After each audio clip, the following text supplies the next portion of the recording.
Hi friends, welcome to my channel. ఎలా ఉన్నారండి అందరూ? నేనైతే చాలా బాగున్నాను. సో ఈరోజు ఎర్లీ మార్నింగ్ మేము బయలుదేరాము పిఠాపురము. దగ్గరగా 6:30 అవుతున్నట్టుంది. వాతావరణం చూడండి ఎలా ఉందో. ఇప్పుడే వస్తున్న సూర్యుడు, చల్లటి గాలి. సో నేను పిల్లలు బయలుదేరామన్నమాట. ఈయనను కారులో పిఠాపురం వెళ్తున్నాము.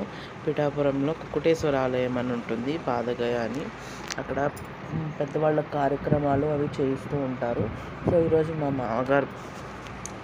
మామగారి సంవత్సరం తద్దినం కనుక ఇంకా ఈరోజు వెళ్ళి అక్కడ పెట్టాలనుకుంటున్నాము. అందుకనేసి బయలుదేరాము. యాక్చువల్గా అయితే కాశీ వెళ్దాం అనుకున్నాము, బట్ టికెట్స్ అవి అస్సలు దొరకలేదు. ఇంకా అందుకనేసి మేమైతే ఇక్కడ పిఠాపురంలో పాదగయ, ఇది కూడా చిన్న కాశీ టైప్లో అంటారనమాట. అక్కడ పెడితే కూడా అంత పవిత్రత ఉంటుంది అంటారు. అందుకని అక్కడికైతే బయలుదేరిపోయాం. పొద్దున్నే బ్రేక్ఫాస్ట్ అది చేయకూడదు. ముందు రోజు మేము టిఫిన్ మాత్రమే చేయాలి ఆయన. అలాగే ఆ రోజు కూడా రాత్రి టిఫిన్ చేయాలి అంతే. యాక్చువల్గా వాళ్ళు ఇస్తారు అనుకున్నాను, వాళ్ళు పెద్దగా ఇవ్వలేదు. మళ్ళీ మేము వెళ్ళి టిఫిన్ బయటికి వెళ్ళి చేయాల్సి వచ్చింది. విజయవాడలో ఉంటున్నాము కనుక ఇంకా కుకింగ్ అది నేను షిఫ్ట్ అవ్వలేదు కనుక కొంచెం ఫుడ్కి అయితే ఇబ్బందిగానే ఉంది. బయట తింటుంటే పిల్లలకి ఇంకొంచెం ఇబ్బందిగా ఉందన్నమాట.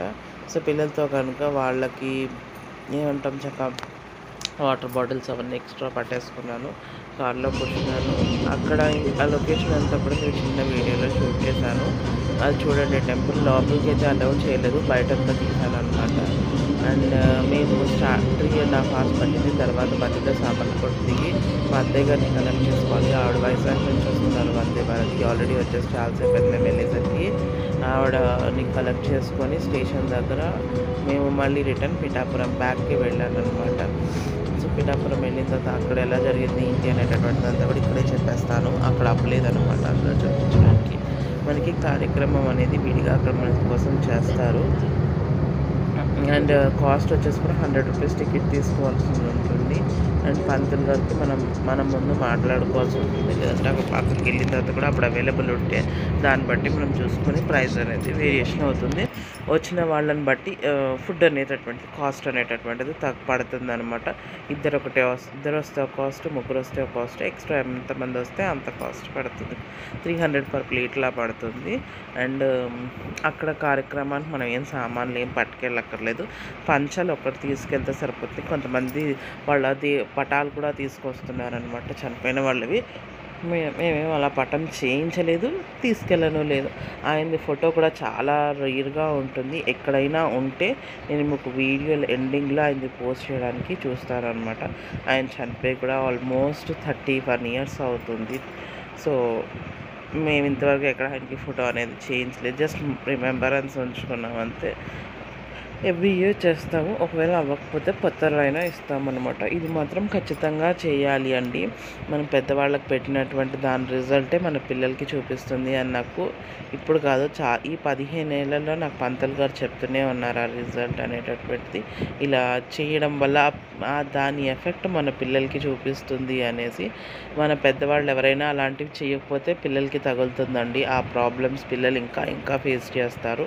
సో అందుకని కొంచెం మనము పెట్టేది దానమైనా ఏదైనా ఆ రోజు ఇస్తే వాళ్ళకి చెందుతుంది. వాళ్ళు సంతృప్తిగా ఉంటే మన ఫ్యామిలీ హ్యాపీగా ఉంటుంది అనేటటువంటిది దీనిదనమాట. ఆ రోజు ఆవుకు పెడతారు, కాకికి పెడతారు. సో ఇలాగ మూగజీవాలకి మనం కొంత ఫుడ్ అనేది పెడతాం ఆ కార్యక్రమం ద్వారా. అసలు దానివల్ల మనకి ఫ్యూచర్లో కొంత హెల్త్ ప్రాబ్లమ్స్ కానీ లేకపోతే ఏవైనా అవన్నీ కూడా తగ్గుతాయి అనేసి అన్నారు. అండ్ మాది బ్రాహ్మణ్స్ కదా, సో జంజం అది ఖచ్చితంగా ఉండాల్సిందే. జంజం లేకుండా చెయ్యరనమాట. మా వారికి లేకపోతే అప్పుడు అక్కడ తీసుకొచ్చి మళ్ళీ వేసి గాయత్రి మంత్రం అది చెప్పించి జంజం అది వేసి చేశారు. అండ్ పద్ధతి అంతా కూడా మనకి అంటే మన పూర్వీకులు ఎలా చేస్తారో అలా చెప్తే వాళ్ళు అలా చేయిస్తారు. వాళ్ళ పద్ధతులు ఏమి ఉండవండి, మనం చెప్పాల్సింది ఉంటుంది. ఎంతమంది భోక్తలు అంటే మన బ్రాహ్మణులు వచ్చి భోజనం చేస్తారన్నమాట మనతో పాటు అంటే ముందు వాళ్ళు చేసిన తర్వాత మనం చేస్తాము. సో ఎంతమంది మన పెద్దవాళ్ళు ఎవరైనా కనుక్కొని వాళ్ళకి దాన్ని ఫుల్ ఇన్ఫర్మేషన్ ఇస్తే వాళ్ళు అలా చేయిస్తారు. ఇదంతా సామర్లకోట స్టేషన్. సో మా అత్తయ్య గారి కోసం వెయిటింగ్. ఆవిడ ఎక్కడున్నారా అని చెప్పేసి నేను స్టేషన్ మొత్తం తిరుగుతుంటే ఆవిడ ఇంకెక్కడో చివరిన ఉన్నారనమాట. ఇది ప్లాట్ఫామ్ నెంబర్ 2 and 3. సో మళ్ళీ నేను 1కి వెళ్ళాలి, 1కి వెళ్ళి బయటకు వెళ్ళాలి. వీడు బయటకు వెళ్ళాక వీళ్ళు బ్రేక్ఫాస్ట్ అది చేశారు. మేము కొన్ని గ్రేప్స్ అవి కొన్ని మైథిలికి చాలా ఇష్టం గ్రేప్స్ అంటేను. సో ఫ్రూట్స్ పిల్లలు తింటారు కదా అని చెప్పేసి వీళ్ళు తిన్నాక మళ్ళీ ఇక్కడి నుంచి స్టార్ట్ అయ్యాము. ఇక్కడ హౌసెస్ చాలా డిఫరెంట్ అనిపించాయండి. అసలు ఇంకా ఇంత పాతకాలం హౌసెస్ ఉంచారా అనిపించింది అనమాట. మధ్య మధ్యలో తగిలేవి. అండ్ మళ్ళీ ఆ కార్యక్రమానికి వస్తే సో ఆ కార్యక్రమం అంతా కూడా ఆయన చేయాల్సిందే, ఆయన చేతుల మీదుగా జరగాల్సిందే. అది తాతగారికైనా లేకపోతే అంటే మా మావయ్య గారు వాళ్ళ నాన్నగారికైనా లేకపోతే ఈయనకైనా. కానీ మా మావయ్య గారు వాళ్ళ నాన్నకి వేరే మావయ్యలు ఉన్నారు. సో వాళ్ళు చేస్తారు కనుక ఈయన ఆ రోజు మామూలుగా స్నానం చేసేసి అలా ఉంటారు అంతే. అండ్ వాళ్ళ నాన్నమ్మ కూడా అంతే, స్నానం చేసేసి ఉంటారు. బట్ ఆవిడకి ఎవరు చెయ్యరు, ఈయన కూడా చేయరు. ఎప్పుడైనా ఉంటే పొత్తర్లు ఇచ్చేస్తున్నాము ఆవిడది కూడాను. అండ్ ఇంకా మా మావయ్య గారిది మాత్రం కంపల్సరీ పెడతాము. అంటిల్ అండ్ అన్లెస్ అది ఏదో మాకు అవ్వలేదు అనే రీజన్ వస్తేనే తప్ప కొన్ని రీజన్స్లోనే పెట్టకూడదండి. కొత్త ఇల్లు కట్టుకున్నప్పుడు, తర్వాత కొత్త ఇంట్లో పెట్టకూడదు, బయటికి వెళ్ళి ఆ రోజు పొత్తర్లు ఇచ్చేయాలంటారు పెళ్ళైన ఇంట్లోని. సో అలాగా కొన్ని రీజన్స్ ఉన్నప్పుడు చేయకూడదు. ఒకవేళ మనకి ఏమైనా అడ్డు అలాంటివి ఏమైనా వచ్చాయనుకోండి, లైక్ ఎవరైనా పుట్టడము చనిపోవడం అలాంటివి అయితే దాని శుద్ధి రోజు మళ్ళీ అవి వెళ్ళి పోతారు లాంటిదో లేకపోతే ఆ కార్యక్రమం ఇంట్లో పెట్టుకోవడమో లేకపోతే బయటకు వెళ్ళి చేయడమో అలాంటివి కూడా చేయాల్సి ఉంటుంది. మా దాని ప్రకారం ముగ్గురు భోక్తలు ఉంటారు. అంటే ముగ్గురు బ్రాహ్మణులు వచ్చి భోజనం చేస్తారు. అది వేరే దగ్గర పెడతారు. భోజనం అనేది గుళ్ళో పెట్టరు, ఇంకొకరి ఇంట్లో పెడతారనమాట. వాళ్ళ ఇంటికి వెళ్తే మనకు అక్కడ భోజనం అంతా కూడా అరేంజ్ చేస్తారు. 4 పచ్చళ్ళు, 4 కూరలు, 4 పిండి వంటలు, చారు, అన్నము, పెసరపప్పు, పెరుగు, ఇవి మనకు ఉండేటట్టు అన్ని కాంబినేషన్. సో ఇవి మనకు ఉండేటటువంటి మెయిన్ ఇంగ్రీడియంట్స్ అన్నమాట. సో ఇలాగ భోజనంలో కూడా అందరికీ ఒకేలా ఉండవు. కొంతమందికి 2 కూరలు అంటే 2 రకాల కూరలే ఉంటాయి, కొంతమందికి 3 రకాల కూరలు ఉంటాయి, కొంతమందికి 4. అది గోత్రాన్ని బట్టి ఉంటుందండి. మా గోత్రానికి 4 కూరలు అంటే 4 పిండి వంటలు అంటే అవన్నీ కూడా చెప్తున్నానా, మన పెద్దవాళ్ళు దాన్ని గోత్రాలు అన్నిట్లని బట్టి ఉంటాయన్నమాట. సో ఇక్కడ నుంచి అయితే మేము మళ్ళీ రిటర్న్ స్టార్ట్ అయిపోయాము పిఠాపురం. కొంచెం ఈ రోడ్ అయితే బాగాలేదు, కానీ రిటర్న్ వెళ్ళేటప్పుడు మాత్రం రోడ్ చాలా బాగుందండి. అండ్ మేము వెళ్ళేటప్పుడు అలాగే అరసవిల్లి కాదు, సత్యనారాయణ స్వామి అన్నవరం సత్యనారాయణ స్వామి ప్రసాదం కూడా తీసుకొని వెళ్ళాము. కొంచెం ఇష్టంగా బాగుంటుంది కదా, పిల్లలు కూడా తింటారేమో, బట్ పిల్లలకి నచ్చలేదు. అందరం ఒక్కొక్క పొట్లం మేమే తిన్నామన్నమాట. ఈ ఫుడ్ తిన్నాక, ఈ తద్దినం ఫుడ్ తిన్నాక ఆ రోజు నైట్ అయితే చాలా హెవీగా ఉంటుంది అండ్ చాలా అనీజీగా ఉంటుంది. ఆ ఫుడ్ మీరు లైట్గా కొంచెం తిన్నప్పటికీ హెవీనెస్ అనేది వచ్చేస్తుంది అన్నమాట.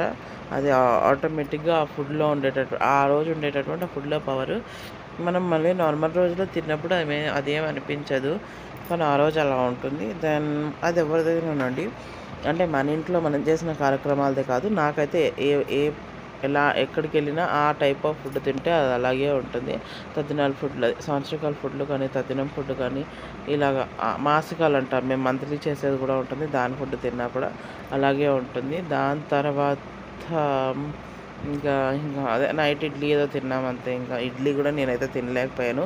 వాళ్ళు 4 గారెలు, ఇంకా ఒక 2 ఉండలు, నవ్వులుండలు, 2 అప్పాలు ఇచ్చారనమాట. అది అలా వాళ్ళు రిటర్న్ మాకు ఇచ్చినటువంటిది. సో ఇదండి నాకు తెలిసినటువంటి ఇన్ఫర్మేషన్ నాకు ఈ తద్దినాల గురించి, వాటి గురించి. మరి ఈ వీడియోని ఇక్కడికి ఎడ్ చేస్తున్నానండి. నచ్చితే లైక్ చేయండి, షేర్ చేయండి, తప్పకుండా నా ఛానల్ని బెల్తో సబ్స్క్రైబ్ చేసుకోండి. Thank you.